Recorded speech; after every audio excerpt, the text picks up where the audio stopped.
Welcome to Rick's Corner. You guys told me you wanted to hear bodybuilding stories from the past. I did part 1. And now I'll do part 2. I don't know quite where I left off. I think it was in Bakersfield, but I'll pick it up from there and we'll just go from there. But I wanted to let you guys know tomorrow is my second leg surgery. They're going to put a stent in my vein in my leg to get good blood flow, and it's supposed to be really good. And hopefully the following week I can start doing legs again, because I haven't been able to do them since I had this one injury. Or a situation, whatever it is. But it took a lot of me. Anyway, that's beside the point. All right, part 2. I wanted to get out of Bakersfield. It's a small town. I worked at a gym called Joseph's Gym, which is like all chrome weights. It was okay, and I made good progress there because I worked out hard, but it wasn't what I really wanted. I wanted to go to a bigger city. My father had passed away, and my mom said to me, "Look, Rick, you need to go to like Los Angeles. It's only an hour, 20 minutes over the hill, and it's a big city. You'll find everything you want there, I'm sure." Well, I had started wrestling. I was working at the gym. I was playing in a band on Friday and Saturday nights. So I was keeping pretty busy. I was making like 2 or 3 different incomes. And I enjoyed it, but I did need something more substantial just to get me out of town. So I applied for a job for Kellogg's Cereal as a sales rep. They used a lot of sales reps back in the day. They paid you a pretty good amount of money, gave you a car and a little expense account, and I thought, well, that's perfect for me. I can live high on the hog. So I took a job, and they moved me to Torrance, which isn't far from Long Beach. Got a little apartment. I said, God, where am I going to work out? I don't even know where to go. So I went to the Long Beach YMCA, not realizing that it's a little bit different than the other gyms. Every time I go shower, 5 guys would follow me in there and want to look at me. And I thought, I don't really like this place. This is not my cup of tea. They had decent weights, but it wasn't what I wanted. So I went to the Westchester YMCA, which was quite a jaunt away, but it was a good little Y. I made a lot of good friends down in Manhattan Beach and Hermosa Beach, which had a lot of parties, a lot of surfer chicks, which was fun. And we had nice friendships. All right, that lasted for a while, and I thought, no, I need to find a better gym. So I heard about Bill Pearl's in Inglewood, and I thought, well, I'll go over there. Bill Pearl's always been like kind of the guy I want to train like and be like, or not be like, but he had the body. He was an amazing dude. So I went to Bill Pearl's gym. The membership was very, very reasonable. His brother Harry ran the front desk. Harry was a bigger version of Bill. Harold was a little bit different. He'd go upstairs to the attic, which was a room. He'd take 2 cases of beer on the weekend, and he'd lock himself in there for the weekend. He had done some time. He got in a bar fight once, he told me, dragged some guys out over the curb and jumped in their forearms and broke them. Ew. He's the one that taught me how to do a B12 shot. He gave me the needles and he gave me the B12. He said, smack yourself in the leg with a broomstick, put the needle in and pull it out, the thing will squirt up in the air. I said, well, we don't want to waste it. So he gave me that, and he gave me fat burners, choline and inositol and things to get in better shape, which actually did work. The gym itself was made by Bill. Most of the equipment was made by Bill. It was wooden, and it was good. I had really, really good workouts. A lot of the guys there weren't necessarily bodybuilders, but they were weightlifters. And so I worked out along with them because I was a heavy lifter at the same time. But I do remember a kneeling rope extension machine. I got tremendous pumps in my triceps like I never had in my life. And the curling bicep machine was good too. I was weighing 212 in competition shape, which was like really in good shape. My diet was clean. I learned from them how to eat and what not to eat.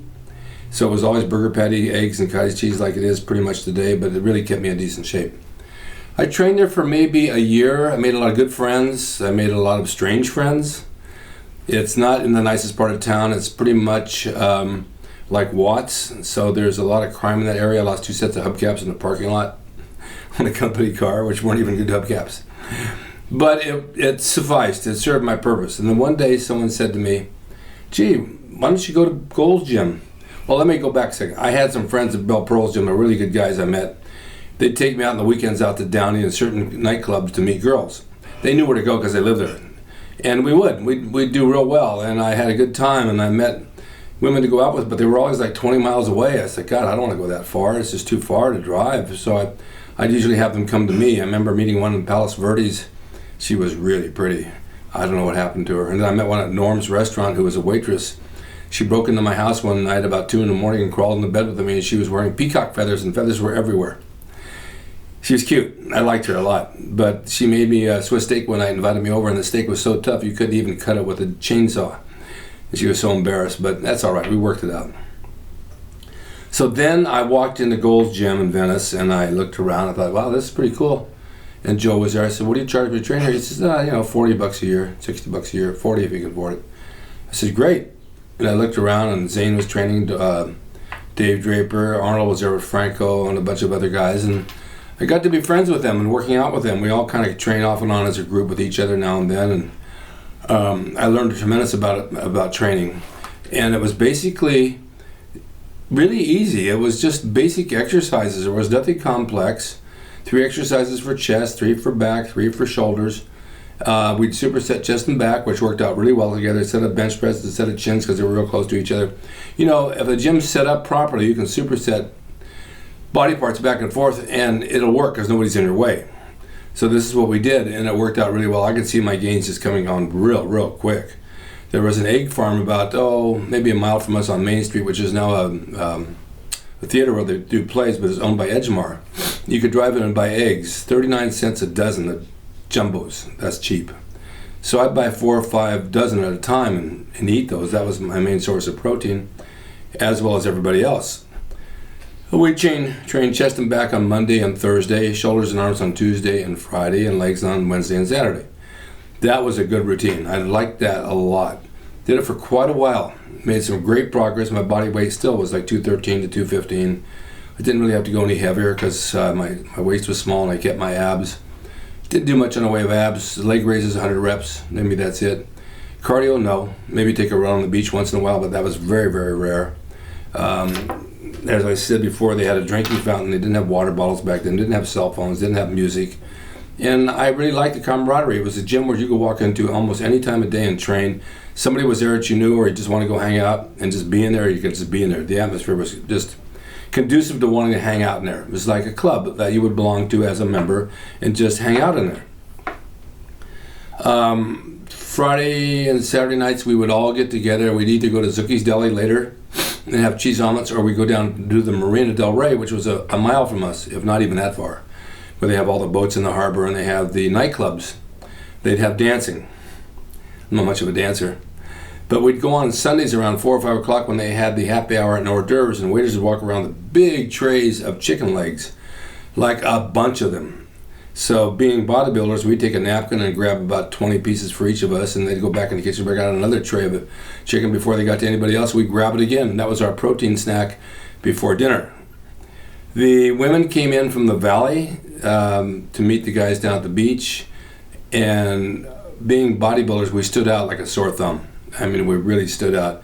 Now, back in those days, not like today, we didn't wear tight t-shirts or tank tops or anything to show us off. We wore usually button-down short-sleeve shirts that were a little bit large on us just to cover everything up, but you could tell through the shirt that the guy worked out.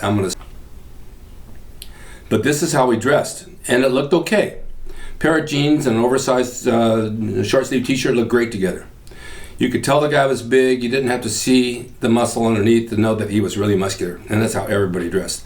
No tight shirts, no tank tops, none of that kind of stuff. I don't think they would have wanted that in the club anyway. So once we got in and we'd meet somebody, we'd always meet girls all the time.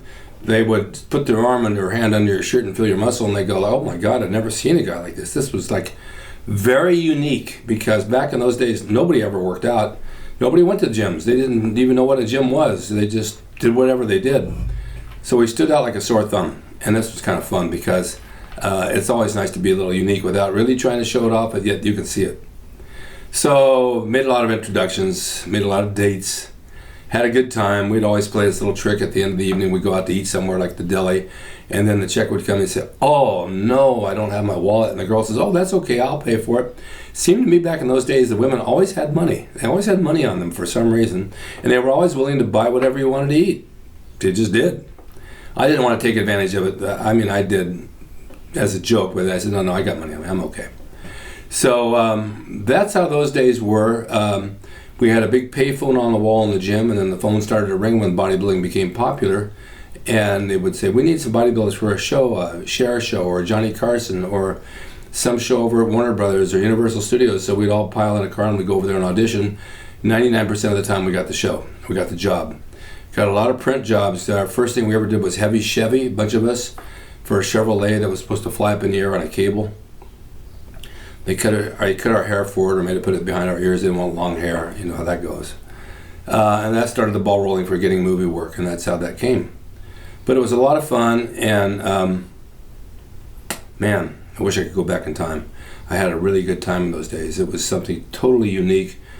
Not like today, nothing like today. It wasn't the fast life like today, but it was good life. You'd go down to the beach, and within 5 minutes you met some girl laying out there in a bikini who was talking to you, and next thing you had a date. That's how quick it happened.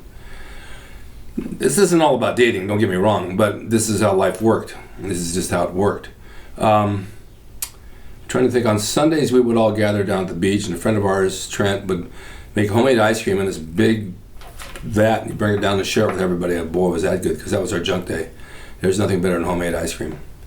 And that would end up the weekend. We start Monday fresh, and it'd be a whole new week again, and things would start over, and pretty much that was it. Now I'm going to leave this for part 2, because part 3 will be a little bit different. But I wanted to fill you in on what happened in those days from Bakersfield to Bell Pearls to Golds, because it was a journey.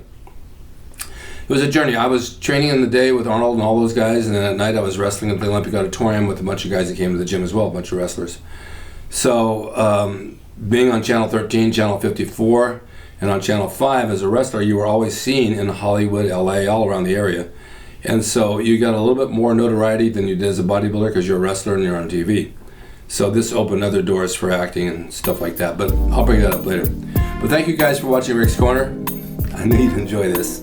And I'll have some more stories, part 3, coming up soon. Stay tuned. Love you all.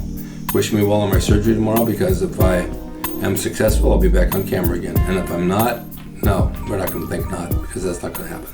It's going to be a good one. See you guys next time. Bye-bye. Hey everyone, now you can have the Gold's Gym logo drawn by me, the artist Rick Drasin, personalized and made out to you and signed by me to frame and put on your gym wall or wherever you see fit to do so.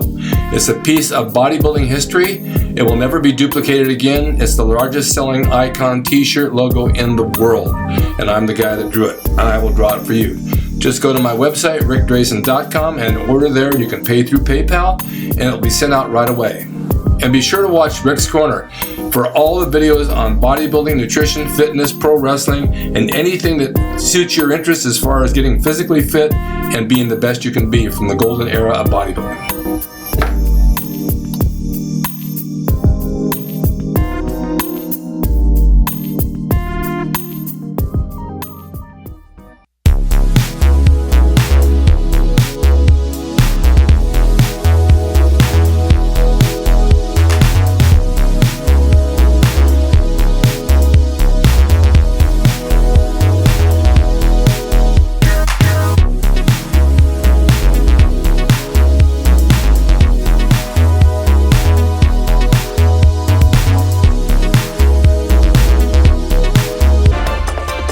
It's rickdrasin.com. He is the equalizer, baby. See you next time.